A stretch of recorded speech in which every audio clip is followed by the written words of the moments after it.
Welcome everybody. We're so grateful. Let me say, for those who celebrate Blessed Good Friday to you, we're grateful for everyone who's here. Thank you. Thank you for taking the time out of your busy schedules, I know, especially towards the end of the semester, to be with us. We're grateful you're here. We have a very exciting group of panelists here. Also, let me just say, this is the third annual God Debate, hosted by the Philosophy Department. I'm the moderator, Matthew Pereira. I teach religious studies, and I'm housed in the History Department. But each of these have been organized by Justin Rice, who's a member, yeah. Absolutely, yeah. So thank you, Justin, for all the hard work that you put into this. I'm not going to say much more, right? Because we want to have as much time as possible for our panelists. They're going to have 6 or 7 questions to answer 2 separate questions. After that time, it'll be about hour of listening to our 4 panelists talk. Then it'll be about a half hour for space for questions, for engagement from you all who've graciously showed up today. So without further ado, first question is going to be, who is God? Or what is God like? And we have Dr. Eric Reitan to start us off.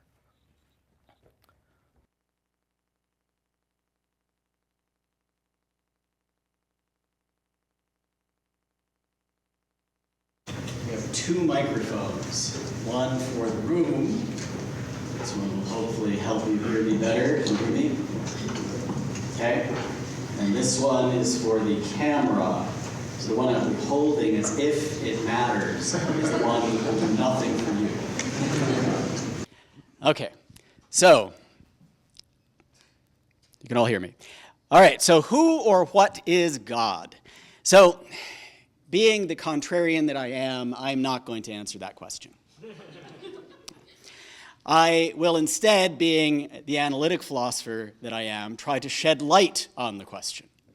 So, imagine the following not so far-fetched conversation between Betty, a theist, and Bob, a skeptic. Betty, God exists. Bob, who or what is this God of which you speak?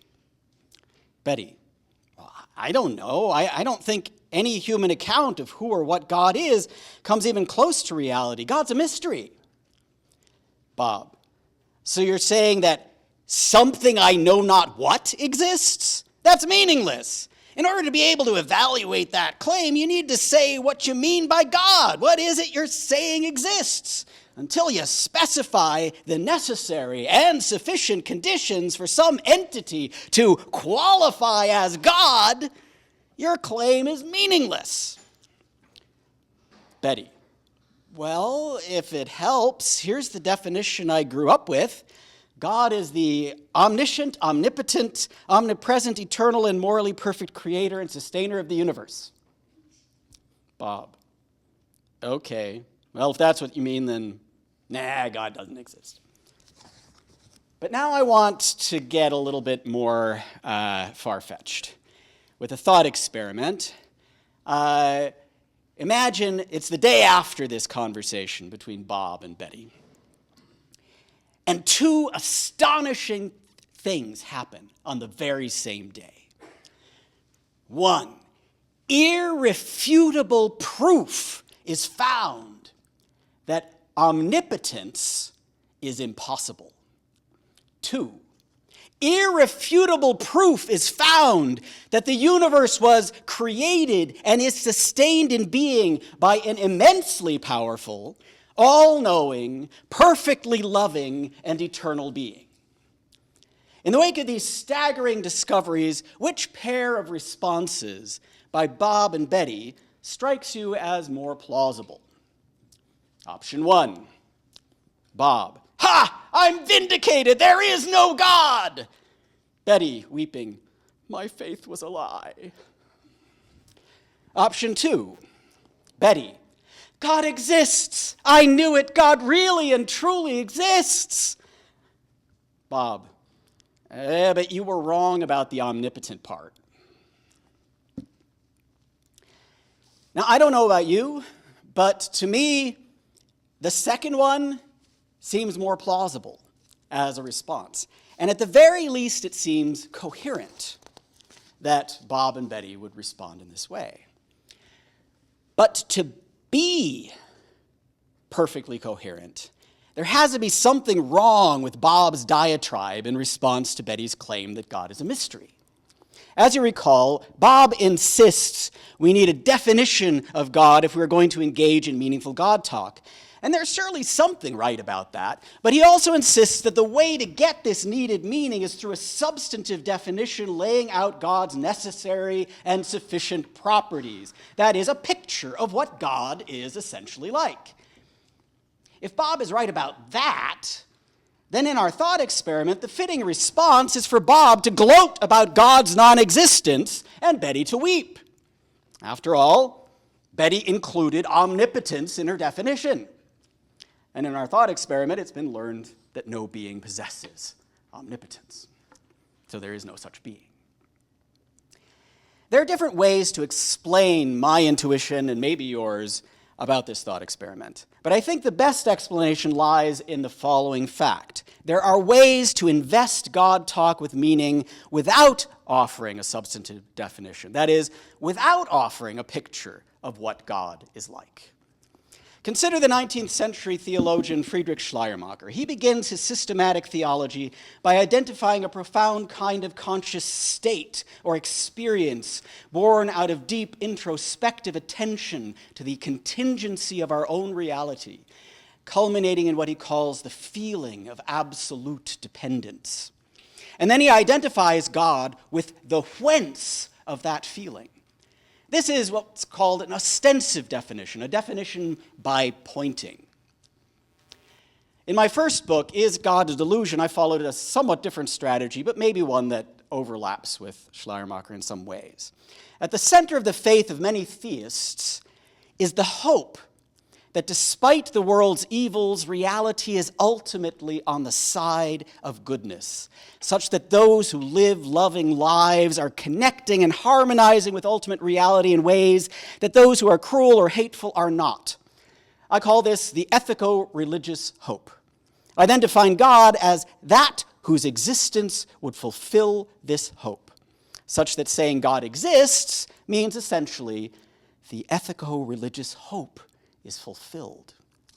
Both of these approaches hook something onto the name God in a way that can make God talk meaningful without offering a picture of what God is essentially like.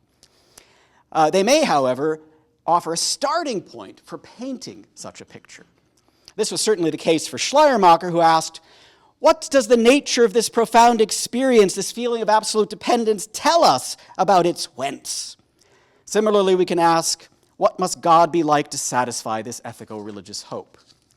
But if Betty is right, if God is a mystery and our efforts to explain what God is like amount mostly to flailing in the dark, these alternative definitional approaches show us that we aren't thereby forced down Bob's purported road of incoherence. We might still be able to talk meaningfully about listening to God, attuning our lives to God, praying to God, communing with God, without being able to offer any clear portrait of who or what God is. This is not to say we lack any idea of what we're talking about. There may be lots of accounts of what God is like that aren't true to our religious experience or clash with our ethico-religious hopes. But it does mean we can have a rich religious life in relation to God without being able to put into words an answer to the question, who or what is God?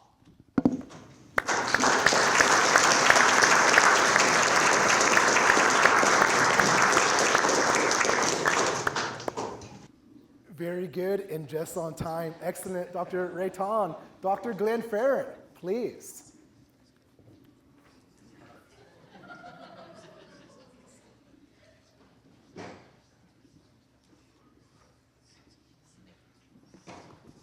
I don't think I need this mic. I'm loud enough. Can everybody hear me? No. You know what? Yeah, smart ass. Anyway, sorry. Again, my name is Glen. I'm glad everybody was able to come here and spend their valuable time listening to a bunch of us talk about these sort of quite interesting topic. I will point out right at the beginning, I'm not trained in philosophy. I think I've never actually taken a class in philosophy, though I'm housed in the philosophy department. All my training comes from religious studies, which are, of course, quite similar disciplines. But so I'm going to approach it probably in a different way, or at least what I think is a different way than some of my colleagues. So what is God like? That's a tough question for me to answer, and I tend to answer it in different ways depending on what position I happen to find myself in. From a position of my own religious convictions, or I guess I should say lack thereof of any religious convictions, I guess I can say that God is not like anything at all. After getting my degrees and studying ancient Christian texts, theological arguments, listening to the heartfelt experiences of believers, dabbling problematically in the field of astronomy and geology, and being passingly fluent in the consensus of experts in fields like biology, as it stands right now, I just have not seen any evidence of what God is, what it represents, what he thinks, or whether she even exists. I would even go so far as to say mulling over what God is like is in a lot of ways akin to trying to decide how upset the goddess Isis was when she discovered her divine husband Osiris had his penis removed and eaten by a fish by his brother Set when he dismembered him, or which eye Odin actually lost when he drank from Mjolnir's well, or how many angels can dance on the head of a pin, or whether or not the color of the Easter Bunny's fur is actually white or brown. And it's white, yeah. It's actually a molted color, yeah. I don't mean this to be dismissive to folks who do have a belief in a god or gods or the divine. It's just the question itself and any answer gleaned from it simply does no conceptual work for me on a basic belief level. I simply don't need a god to make sense of the world. Indeed, the more I learn and realize the less I know than I thought I did going in, I find that a need for a deity becomes less and less to the point of irrelevance for myself. Now, if I step off my soapbox and put on my religious studies hat, the answer to that question is in the most academically wishy-washy way possible. Well, that depends. I would turn it around to address the question with some of my own. Which god or goddess or gods are we actually speaking about? At which time and place, in what part of history? Who, in fact, is asking this question?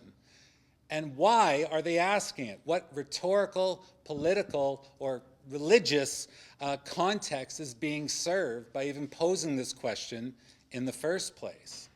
Also, I'd ask, who cares what the answer is, and by how much? Who wins if a specific construction of what is God is likely to succeed, and perhaps more importantly, who loses if that same construction is ultimately victorious? So I guess the answer to what God is, for me, is kind of missing the point. It's what and how humans invent a God, what we do with it, and what is being served by these inventions and their maintenance. That is the important question, at least in the way I would look at it. That's all I got. I can't go as long.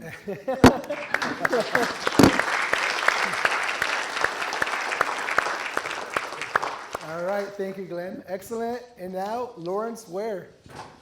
All right, can you guys hear me okay? Okay, listen, I am a pastor at a Black Baptist church, and so I need y'all to at least shake your head yes to let me know that you can hear me. Okay, so this is going to be a very interesting conversation. Let's just kind of get into this. So in addition to teaching at in the philosophy department here at Oklahoma State University, I'm also a pastor at a Prospect Missionary Baptist Church in Oklahoma City, where we pastor well over 2,000, 3,000 black folks. And so there are many ways to answer this answers rather, that my esteemed colleagues have already touched upon. In addition to teaching here, as I said, I have taught and have pastored at a black church. So I will speak informed by that latter experience. If you ask me what God is like in my classroom, I might call upon the work of Plantinga or Borg or Paul Tillich or Swinburne. But this is Good Friday. So I hope that you will allow me to answer this question as a pastor, who is a descendant of slaves and who pastors people who are living in a country where their ancestors were brought to these shores in chains. My cousin, his name was L.C. Ware, lived in Tulsa in the 1920s. He was killed when a race massacre broke out in the Greenwood district. My great-grandmother, Eleanor Ware, would tell me stories about him and how it was only her faith and their faith in God that got them and the hundreds of survivors of that incident to this day, many, many years later. My grandmother worked with the NAACP in the 1960s and was spit upon when she tried to integrate a lunch counter in Paris, Texas. And she told me repeatedly that it was her faith and belief in God that got her through that dark time. My father was living in an undisciplined life and getting involved in drugs and crimes in the 1970s, but he found purpose and meaning in life in the teachings of Malcolm X and converted to the Nation of Islam and then converted to mainstream Islam. He says that his belief in God is what helped him to overcome drug addiction and alcoholism. Now, if we can get him to stop smoking cigarettes, we'd be somewhere. It is not lost on me that the black church played a significant role in helping to secure freedom despite impossible odds. I am not exactly sure who explicitly God is or what God is like. I don't have that answer. I think that there are many ways to God, many paths to God. But if you were to ask my great-grandmother, or you were to ask my grandmother, or you would ask my father or any of the people in my church, they would say to you that God is a bridge over troubled water. He is the balm of Gilead, and he is the source of their hope.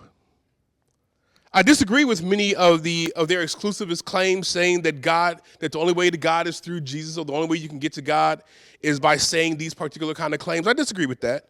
But I cannot, and I refuse to deny the power of their lived experience. They may not be able to give you a philosophical answer. They may not be able to call upon Plantinga and Swinburne, but they certainly can give you an existential one. In response to the question, what God is like, they would say, and so I would say, simply, that God is love. And that's enough for me.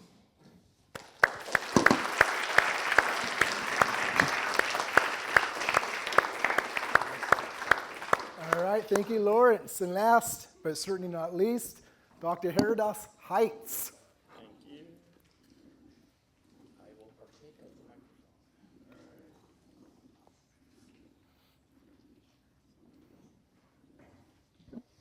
Can you hear me?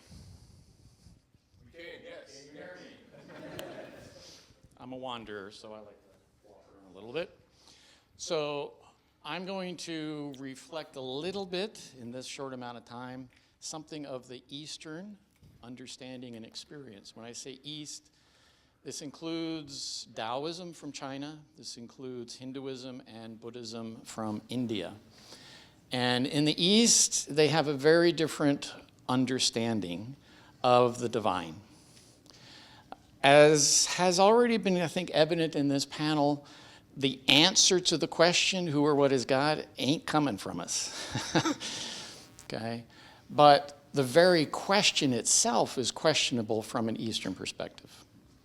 Because when we ask the question, there are a couple of things. One, we seem to be asking about some being that is separate from us. And in the second way, we're asking for how to put that being into a conceptual box, how to define it, what qualities adhere to that being. That understanding is quite foreign to the East. Because in the East, what is ultimately the divine is our being. The divine is within us and within all things. Not exactly as a pantheism, because even there we have a conception of God and world, and then we kind of bring them together. It isn't like that. To answer the question from the Eastern perspective is to experience the divine. What in the West is called a mystical experience. Now, mystical experiences from a Western perspective tend to be subjective.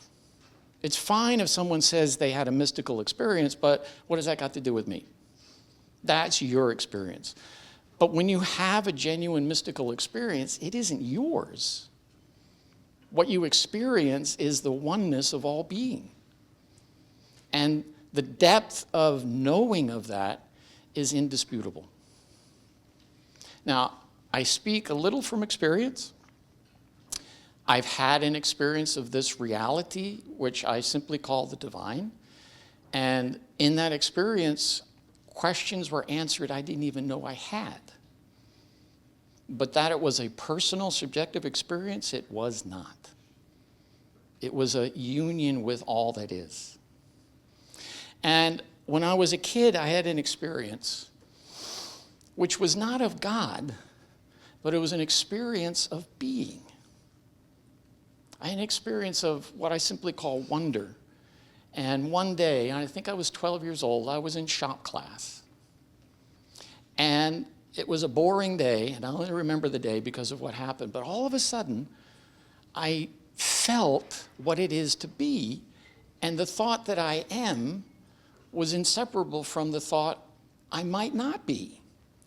All of this is, but it might not be, but it is. And it was such a powerful experience, a direct experience of being, not of an entity, not of any kind of a being, but of being itself. So for me, to try to talk about it, God, the divine, call it what you will, is a total misunderstanding because you're taking yourself apart from it. And it's not a subjective experience either. It's who we really are. And so the spiritual path from the East is to realize that our conception of reality is rather mistaken. And so we're not trying to get to heaven. We're not trying to do what we're supposed to do regardless of your religion in order to find approval. We're actually here to realize who we really are. And who we think we are stands in the way of that, but it also teaches us who we are. I can't know who I am until I've experienced who I'm not. And the experience of who you really are is a divine experience. And if I were to ask, what is it? It's just who you really are, because it's who we all are. So.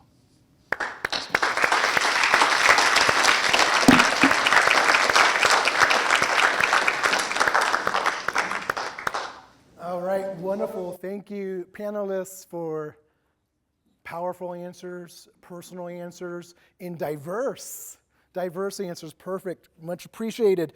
All right, so we're going to go on to question 2. Then after this question, we're going to have like 30 minutes for questions, right? Conversation between the panelists and all of you. But let's go on to the second question. The second question, we'll start with Lawrence Ware for this question, is why does this all matter? Why does this matter?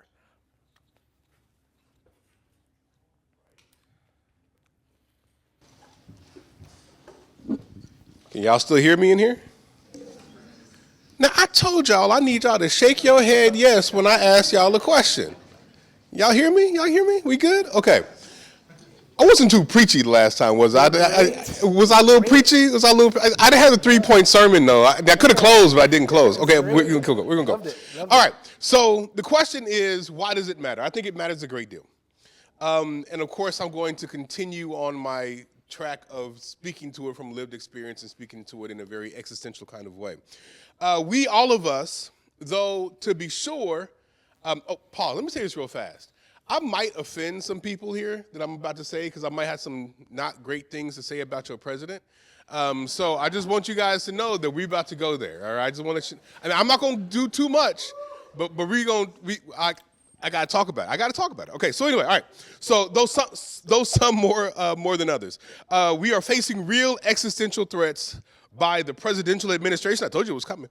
By the presidential administration, and quite simply by people who feel emboldened to openly express hate. I have black kids who are queer who have come to me with tears in their eyes And they've said to me that they thought about harming themselves because of the hate that they see and experience every day when they are at school, or the hate that they experience and they see in the media, the hate that they see in their church. I've had older folks come to me. We call these older folks, we won't call them old. You go into a church, call somebody old, you can get into a fight. You call them seasoned saints. It's another way to say old. And they express to me the fear that they have about their ability to retire. They are concerned and they are worried about the constant, they treat worry as a constant companion for them when they see the state of the world. They're worried about, will their children and their grandchildren live better lives than the lives that they have led? This is an important question. And let me tell you why it's an important question. Because so many of the people who have expressed hate to those young people, and so many who have taken so many things from those seasoned saints, those old folks, they do so in the name of God. The people who have implemented the policies that have so many scared have explicitly expressed that they feel God has put them in the position to hold the seat that they do. If you listen to the words of the president, he said he felt as though God allowed him to survive that assassination attempt, and he is now implementing the things that he's implementing because he feels the hand of God on his life. What are we to do with that? This reminds me of slaves and how there were a number of liberation-oriented people who were empowered by what they felt God was telling them to do. People like Frederick Douglass, and though I disagree with his tactics, people like Nat Turner. And they asked the question, are they praying to the same God that I'm praying to? Slave owners prayed fervently, as did the slaves. And it caused Harriet Tubman to say, yet again, I'm going to state the question, are we praying to the same God as the slave owners? Asking if the God of the slaves was the God of the slave master. That question resonates still, and I ask it today. Thank you.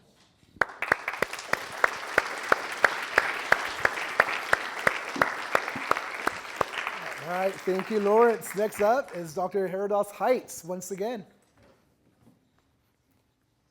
I think this time I'll forgo the microphone, one of the microphones. Y'all can hear me? So good. So I've kind of already set up the answer to this question. So in answer to the first, I said that who we really are, as one with all that is the divine. So in the question of why care, the answer is pretty straightforward. Because in not knowing that, we have experiences in life which the Buddha called suffering. Or we have experiences in life of never being satisfied or content or at peace. And somewhat piggybacking on what Law had to say, in today's world, regardless of which side of that political divide you are, there is a lot of animosity. There's a lot of hatred.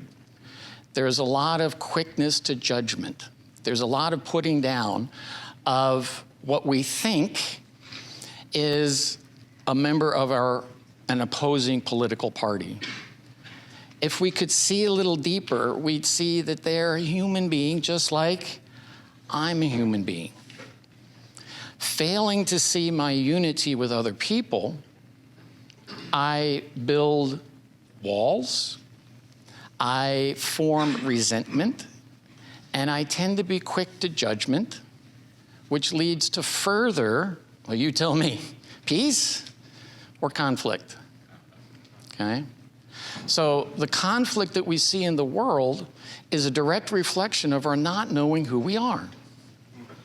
I mean, if you know yourself to be the divine, to be being, what you will know is that you're love. You'll know that love is. Love is not a passing state. I mean, it can be because we think love comes from outside. We think love happens when something triggers it. I find my true love. But what happens is the love comes from within you. It comes out of you. Well, what if peace is who you really are? What if the peace that passes all understanding, that divine peace, what if you're one with that? What if joy and beauty are who you really are? Let's just take love. If you experience the depth of love, one day I experienced this so-called divine love, and I wrote a short little poem. And I said, divine love is bottomless. I keep falling in love. Okay, that was my experience of it. It wasn't something outside, it wasn't something passing. It was this infinite well.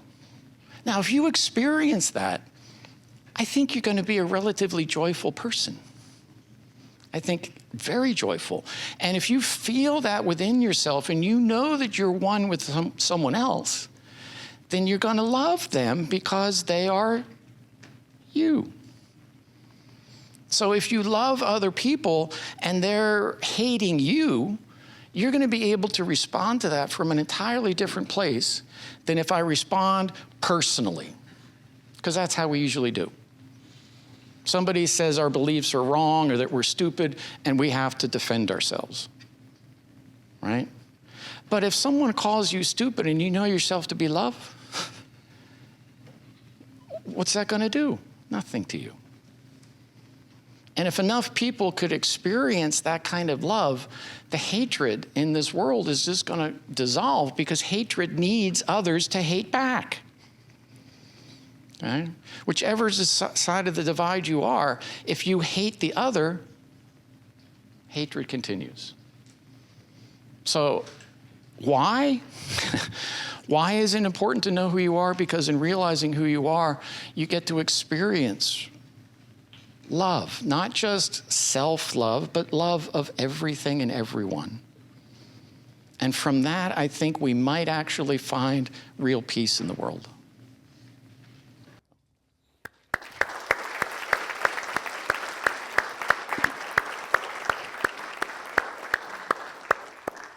All right, Dr. Glen Fairen, you're up once again. Thank you, sir.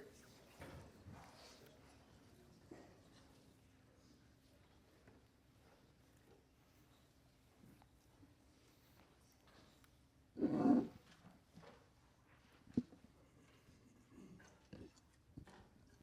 not going to do the mic. I can't. I've been told I'm loud enough as it is. Okay, so the question is, what is the importance or the relevance of what is God today? And maybe despite what I said before, I actually do think the question of what God is like is hugely significant. And it is important and relevant now, as it was in the past and probably will be in the future. Now, the thing is about God is that she means so much, so differently to so many people, that it's almost impossible to say anything about her without engaging with people's most deeply cherished feelings about what is right and wrong, about who, quote unquote, we are, about the meaning of our behaviors and our principles. And whether it is a historical study, theological treatise, conversation or conversion experience, a mystical experience, or even a popular representation of the divine simply meant to entertain. And my favorite is Kevin Smith's Dogma. If you haven't seen it, if you're in my class, you should. Any and all constructions of the divine will by default speak and be in dialogue with, in some way, to the connections between this construct and the various imaginations of the people who produce them and the people who either embrace or confront them. Indeed, a statement about God, what God is like, what she really means, is always a statement about something else, generally controversial in some way, otherwise why would we bother asking, but also one that is rich with implication and with meaning. In many ways, God is, it's going to sound weird, God is kind of like tofu. She takes on the flavor of the cuisine we are all eating. It's just some of us like the taste, some of us don't, and some want to change it up by adding some seasoning. And all of this is important information if we are actually going to understand the world around us. Now, I would hazard a guess that this has some merit, since different folks, I am sure, would have different reactions to my gendering God as she, or comparing her to the Easter Bunny. Depending on your own context, your cultural, personal, religious, or what have you, this has significant and different meanings for the different people who would hear it. Now, I'm not saying I'm above this, that I have no dog in this fight. Indeed, me saying that God does no conceptual work for myself is a defining feature of who I am, simply because I am part of a product of a cultural context in which God is omnipresent, an idea that is both endemic and at the same time ill-defined and polyvalent. A big part of cultural meaning for me, in my place in the various interactions I have in my environment, whether here in Oklahoma or back home in Canada, in my professional role as a prof, or just hanging out with friends and family, is influenced by my own atheism and skepticism about the existence of God. Because God, however one loosely defines it, means so much to so many people that it's bound to be a point of difference and a point of contact. How I interact with people, how I am perceived and hoped and perceived in turn by others is influenced by what we all think it, she, he, them, non-binary and plural, is like. So yeah, it's really important, just not important in the ways that are obvious to something simply about faith or belief. What God is a cipher for cultural meaning. Thanks.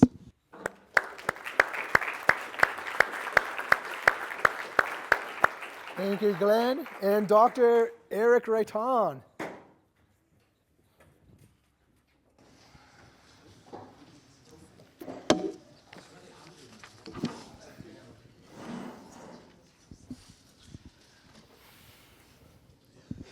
Okay, so the question is, why does this question matter? Who or what is God?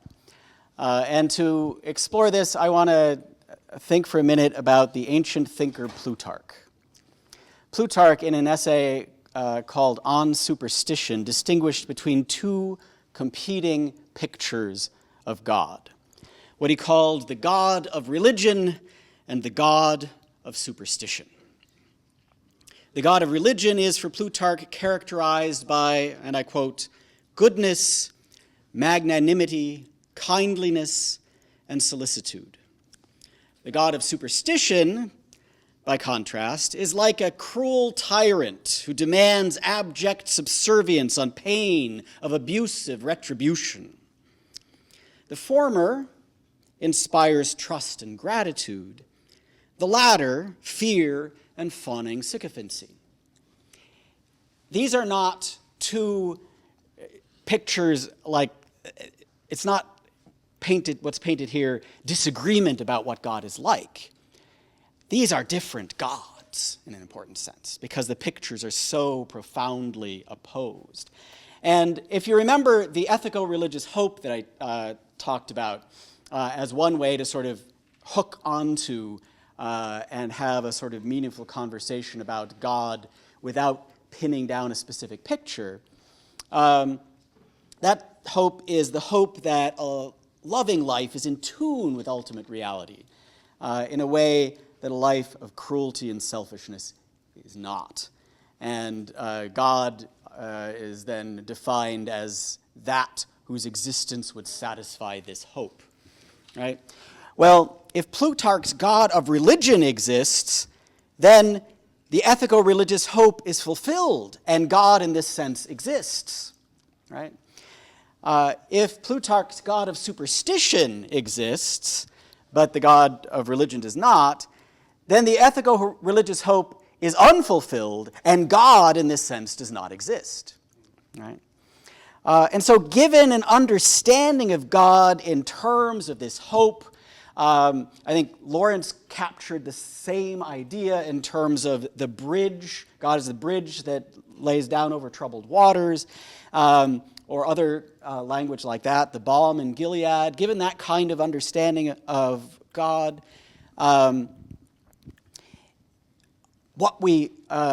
there's going to be pictures of God that satisfy that understanding and that need, and there's going to be pictures that don't. So what does this say about why the question of what is God like matters? Well, there are, I think, many people who are nurturing something like the ethico-religious hope deep in their hearts, but grow up in a community whose picture of what God is like does nothing to nurture this hope, right? They are in a community that preaches maybe Plutarch's God of superstition. And so the deepest yearnings of conscience are utterly disconnected from their religious lives. Instead of thinking, this portrait of God is false, they are so wedded to the portrait that they are instead inspired in the name of appeasing God to abandon the ethico-religious hope and sacrifice their conscience at the altar of obedience to tyrannical power. Similarly, there are religious communities who promulgate pictures of God so alien to our most profound spiritual experience that we cannot simultaneously keep believing in God conceived in accord with such a picture and let ourselves be moved and inspired by our spiritual experiences. Our spiritual lives and our religious practice are set at odds by our predetermined answer to the question, what is God like? In such cases, having no picture of what God is like is better than having a bad one. And I would add, any picture of what God is like is or becomes a bad one if it isn't open to being transformed by profound experiences or by the deepest moral yearnings of our hearts. If God does indeed transcend the limits of human understanding, which I think God does, then any account we offer of who or what God is always has to be paired with a footnote that says, this is provisional, incomplete, and valuable only insofar as it helps us connect with the divine reality that transcends us.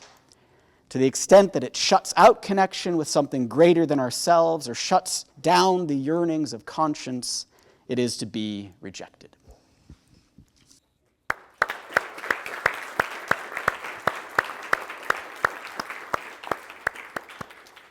All right, wonderful. Thank you to our 4 panelists. So now we're going to turn it over to you. I think we want to use the microphone for it to carry onto the television. So do we just have one microphone? Is that right? So I'm ready to jog, right? So like this kind of like maybe this section. Any questions? I'm sure you have questions. You don't need me to just, yeah, let's go right here. If you want to say your name, and if you want to direct your question to a particular professor, that's cool. Or if you want to make it a general question, that's cool as well. Please. My name is Ruben. I have a general question. So you each provided one answer or another to the question who or what is God. And my question is, on what basis? You gave answers, and I'm curious what sort of evidence or what sources of authority are sufficient basis to have any sort of conclusion about who and what is God. That's a very big question, but that was lacking, I thought, from the responses. Yeah. All right. Should I bring it up there? Okay, cool. Here we go. Donahue. That's a good reference. Who wants to go first? What basis? From Ruben. All right. Dr. Reitan? I actually didn't answer the question. So and so I say that because I think there is a real difficulty in any answer, because I think what we're talking about is something that I think if we aren't talking about something that transcends the limits of our cognitive faculties and conceptual schemes, we aren't talking about God. And that makes it very hard to talk about God. And that was one of the points that I wanted to make. That's means that any picture we come up with is, of course, going to be a contestable picture. And not only that, but it's going to, in a fundamental way, be inadequate, and we have to start out by saying, this picture of God is inadequate, and if you don't say that, then I think your picture of God is guaranteed to be inadequate in a very profound way, if that makes any sense. So that's why I approached it in that way. Now, you asked this question about authority. What's your authority? So one of this question of authority comes up within the context, especially of religious traditions that hold that God self-discloses in some way, right? Of course, the problem is that many religions hold that God self-discloses, and I think God self-discloses. But when you ask them to point to the self-disclosure, they're all pointing in different directions, which then raises the question of authority is born out of that, right? Because they're pointing to different things and saying that's the authority, that's where we get our picture from. That's where. I think I'm troubled by that whole approach, and I don't know how to fix it. The whole approach that leads to, well, which is the right authority, seems to be leading us astray in some important way. But I'm not sure beyond that what I want to say at this moment, so maybe others can add. We're just going to go down the line? Yeah, go for it. All right. Yeah, absolutely. There is no authority in my sense. Like, for me, because I don't think there is a divinity or God, what have you, that there is no authority to prove that it exists. I guess the authority is that I don't know, right? I mean, I can explain a lot of the world and a lot of the things around me, but there's always going to be things we don't know. But that's not really... That's not a provable thing. It's like I was looking over that. It's like the periodic table of non-existent elements is infinite, right? So the authority is I look around, I dig into the material, I think about it, I listen to my friends and people around me, and I don't see anything. Doesn't mean it doesn't exist. There's just no proof of it. So I guess the question is, there is no authority that I would agree with or say is conclusive one way or the other, though I would think the probability is that there isn't, given what humans know of the world, if that makes sense. I love Glen a great deal.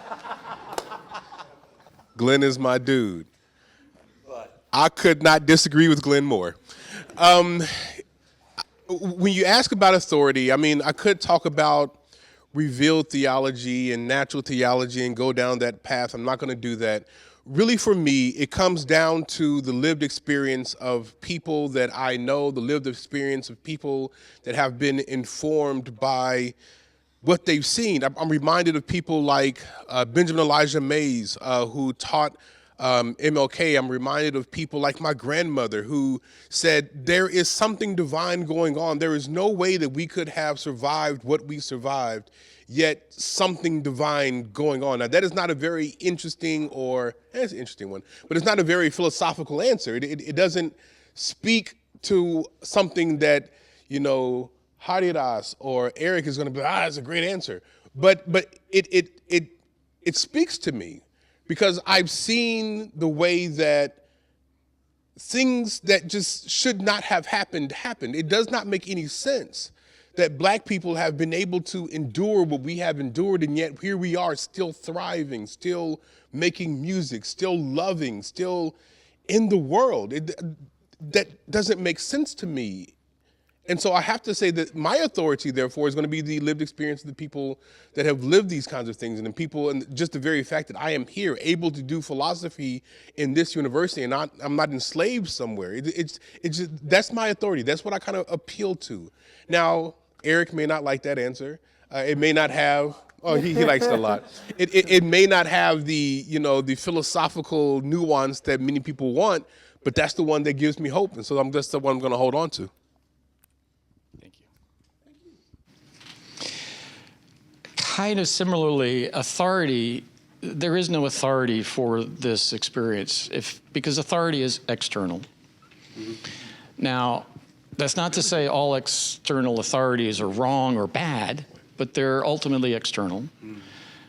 Teachers are external authorities, and teachers can be wonderful, and teachers can help us understand ourselves in ways that we haven't understood before. But the understanding is within. So the question of authority, I would switch that around and say, as opposed to who has the authority, is who do you trust? Because who you trust has authority over you. Now, that will change, and I hope it does, because sometimes we trust authorities that turn out not to be so authoritative or turn out not to be people that we like anymore. And that's partly how we learn. But having trust, I think at some point, all of us need to have a certain amount of trust. In the East, this is something that Confucius believed. It's something that Confucius taught. To be a human being implies some amount of trust. Because if I can't trust anybody, or if nobody can trust me, we don't have anything going on here.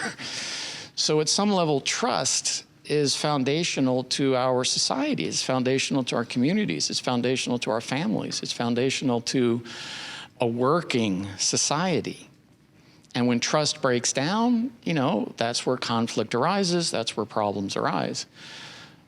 In terms of, authority for God, from an Eastern perspective, ultimately, that's got to be found within you. And I'll end with the Buddha. When the Buddha was dying, his disciples were distressed because they loved him, but he was also their light, and they deeply trusted him and trusted his full enlightenment. That was not something the Buddha could define or explain to them, but they could feel it, and they trusted the Buddha. And here he is dying, and they're distressed because their master is leaving. And his final words to them were, "Be a lamp unto yourself." The light is within you. Now, other people can help you to find that light, but they can't actually give it to you. So the ultimate truth is within you. Ruben, that was a great question. Thank you. Thank you for getting us started. Anyone else? Okay, that is great to see. I'll go 1, 2, 3, and then I would go forward to you, sir. But let me go with how I saw them. Let's go right here. Please give your name and your question. Again, it could be to an individual or general. You do you. Got it. Hi, I'm Ben. So thank you all. I especially think the diversity of views on the panel is great to see. So my question is going to be directed mostly at Dr. Reitan. Am I saying that right? Yes. Okay.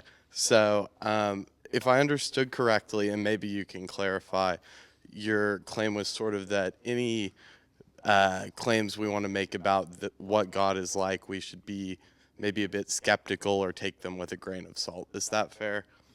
Okay. So... Sorry. No, you're good. You're good. Just quick follow-up. So my understanding is that you're a universalist, right? And that seems to me to be a claim about the way that God is. So I guess my question is just how confident is your universalism? All right. Great question, Ben. I'm coming, Dr. Reitan. Think about it for 4 seconds and go. Okay, so yeah, one of the things that my arguments for universalism begin with a particular classical conception of God. So most of my work has sort of the classical Christian conception of God, and then say, so if these are our starting points, what follows? And I try to show that that universalism is the most defensible view given this framework. So I say, so here's a picture of what God is like that has been endorsed within the Christian tradition. Here are some sort of central premises based on this picture of what God is like that is quite orthodox.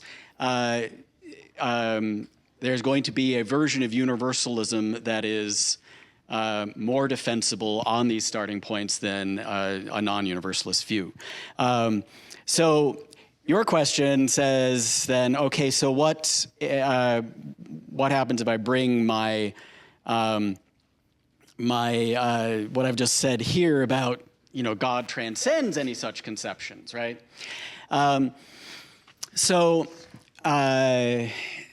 here, let me return to, I talked about God as that fulfills the ethical religious hope, right? So if I say God exists on that view, I'm not saying necessarily that the particular picture of God that I'm talking about, when I'm making my universalist arguments based on what I take to be the implications of that picture.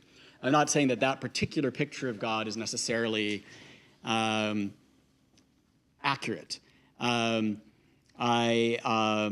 do think that if that picture of God, if something satisfying that picture of God proved to be real, then the ethical religious hope would be fulfilled, right? I cannot think of a picture of God that would satisfy my ethical religious hope where universalism is false. So that would be so my answer to your question is, if I'm beginning from the ethical religious hope, which has sort of broader range of possibilities than the classical Orthodox Christian picture of God, I would still be a universalist, because anything that implied non-universalism, any picture that implied non-universalism would not satisfy my religious hope, and so wouldn't be God. So I don't know if that answers your question or not, but that's how I would approach it. Yeah. Awesome. Thank you, Eric, and thank you, Ben. Yeah, I see. Yeah, please. I see you. Again, same deal. Grateful for your question, Ben. Thank you. Hello, my name's William, and I have a question specifically for Pastor Lawrence. I heard you said earlier that you don't think Jesus is the only way to heaven, and I'm a bit confused what you mean by that, because if you look at Scripture, and you quote John 14:6, it says, "I am the way, the truth, and the life, and no one comes to the Father except through me." So I'm just like, I'm a bit confused, because if you think about it, Jesus is that bridge to God, because we are very separate from God, and we're very sinful. So I want to know what you mean by that. All right. Thank you, William. Lawrence, coming away. Good luck. Thank you, William, for that question. It's a really good question. You quoted John. There's also another passage in the exact same book where Jesus says, "I have sheep that are not of this fold."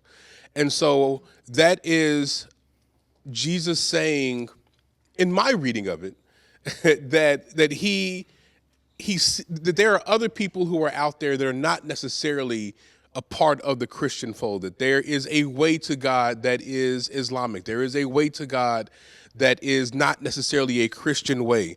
Now, I am so happy that I have none of my church members who are here in the room to hear me say this, because this is not something that I teach publicly, but this is something that I allow people to come to me and talk to me privately about. But, I find a way to be creative in my sermons that I don't say something like that.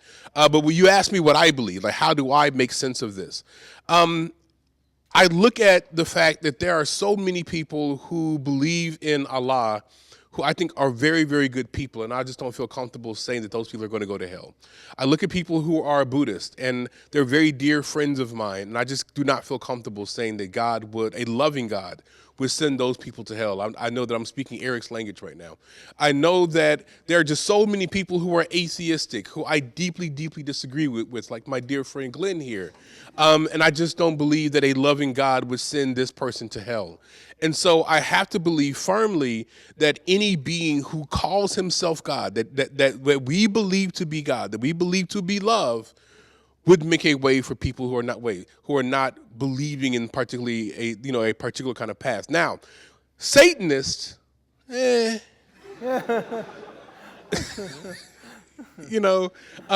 not going to defend that, right? But when it comes to the major religions, when it comes to the ways that teach love, that try to teach people to be peaceable with one another, I just cannot bring myself to say that a loving God would send those people to eternal damnation. Now, I'm not going to get too deep in this, but ultimately, I would say that a person who is a Christian, who is an exclusivist Christian, I have no problem with that person. I would strongly advise that person to kind of look at different theologies and understand that one way is not necessarily the only way to understand, and just kind of have your mind open and understand that. But nevertheless, I just cannot bring myself to say that these good people who think differently than I think, but they're trying to live a life that is consistent with love, I just cannot bring myself to say that a loving God would send those people to hell. Thank you, Lawrence. Thank you. You got a clap. All right. I'll keep working my way back, and thank you, William, for your question. Again, same thing here. I'm grateful for you. Please give us your name and your question. Hi, my name is Valen. This is kind of a general question, but a lot of you guys have said different things about like God, the divine, not believing in God at all. I'm wondering what your personal thoughts are on if learning more about God or the divine or not believing in God at all is a journey of discovery towards personal truth, or if it's a journey towards absolute truth. All right, thank you, Valen. So this is a question for all of you. Eric, are you filling up for this? We should start with Glen. You want it? We'll start with Glen, and you could decide. You could decide what direction you want to hand it off to. But yeah. Ernest, don't you? Yeah, I was going to say, it's like late on a Friday, and this is what I'm getting thrown at. Could you repeat that just one more time? I want to make sure I answer it correctly. I'm sorry, Valen, right? Valen.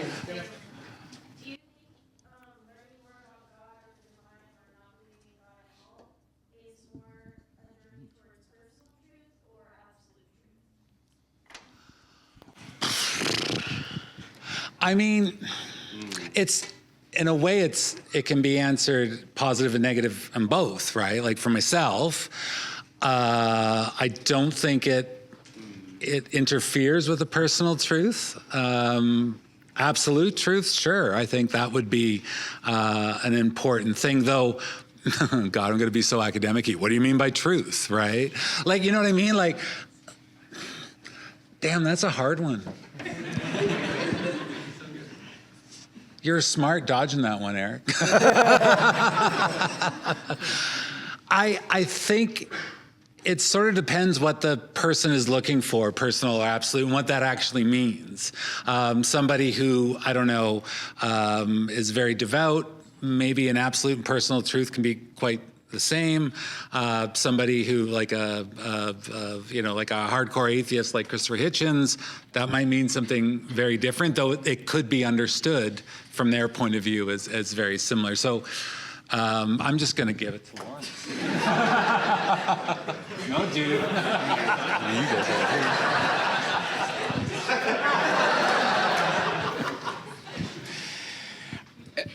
I would change the terms a little bit, if it's okay, to absolute and relative. Because personal is relative truth, right?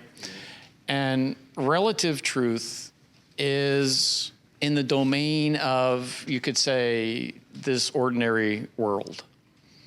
Things can be relatively hot, relatively cold. People can be relatively right, they can be relatively wrong. So in Taoist terms, this is the realm of yin and yang. And in the yin and yang, it's all relative. Whether something is yin is relative to other things. There's no such thing as absolute yin, and there's no such thing as absolute yang. But the yin and the yang are held together as one. Does that make the Tao absolute? Well, it's not relative. I can also draw an answer on relative versus absolute from Buddhism. So there was a famous Buddhist named Nagarjuna. And Nagarjuna came up with what he called the two truths. And one of them was called relative truth. And relative truth for Nagarjuna was our ordinary knowledge. So what does that mean? Well, when I know what something is, I have to know what it's not. That's fundamental to all knowledge, right? I can't know that something is a tree unless I know it's not something else. So every time I say I know something, that's a relative truth because it's relative to what it's not, okay? But Nagarjuna said there is another kind of knowing. And that other kind of knowing is equivalent to nirvana. That other kind of knowing is the direct realization of what is, which in Buddhism, and I didn't get into it in my spiel earlier because this confuses a lot of people, but the ultimate divine is no thing. It's not a thing. And I'm not going to get into that too much now, but this realization of the no-thingness of God, which is not a mere negative, it's not a mere void, it's actually the plenum of being. So, and Heidegger said that being is not a being. So in the West, it means much the same thing. That what ultimately being is not a being. But that doesn't mean that it isn't. That's the hard part to understand. So absolute here means it's not a thing because it can't be compared to something else. And that's why you can't know it. Because if you say you know God, then you know what God isn't. And that would make it relative. So absolute is not personal because it's not relative. If that helps, does that answer? Anybody else want to take a stab? Do you want me to go? You want to go? Okay, I'm going to be real fast, man. All right, so after seminary, I went to seminary. After seminary, I spent a year not actually doing pastoral ministry because I was raised a very conservative Christian, and going to seminary completely shaped my vision of Christianity. It completely shaped me to my core. And the joke is that oftentimes you go to seminary, trying to become a pastor, and you oftentimes leave an atheist because it shakes your core foundation of what you believe to be true so deeply. So I spent about a year really digging into Christian mysticism. And so the reason why I say that is because this question makes me uncomfortable. And that's the reason why I didn't want it from Glen and why I honestly didn't want it from Haridas. Because it just makes me so uncomfortable to put it in those kinds of categories, because what he just said kind of speaks to me, the fact that there is something beyond the absolute and the relative, as he kind of cast it. And that's really my answer to you. And it's not a satisfactory answer, but that's all I got. That's all I got in my back pocket.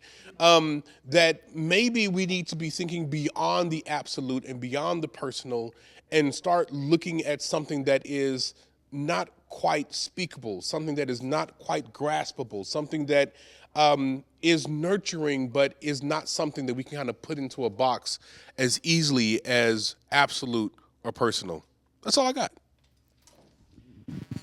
So I just had a slogan that came into my head when the question was asked, and maybe this slogan connects up with what other people were saying, but the slogan that entered my head, and I throw it out there, not sure I know what it means, is that so long as the distinction between personal truth and absolute truth persists, the journey towards discovering God continues.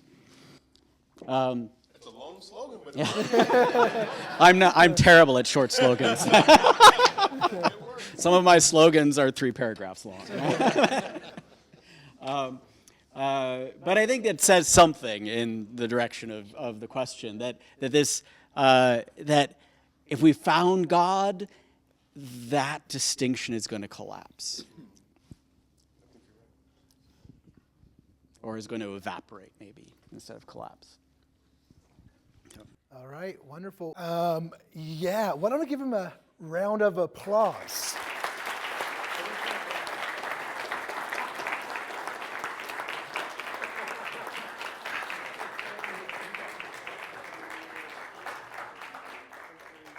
That was a really beautiful round of applause. Thank you so much. And thank you for coming out. Thank you to you all. Thank you to you all. We're wishing you the best as you head towards finals week. Have a great weekend. Thank you, everybody.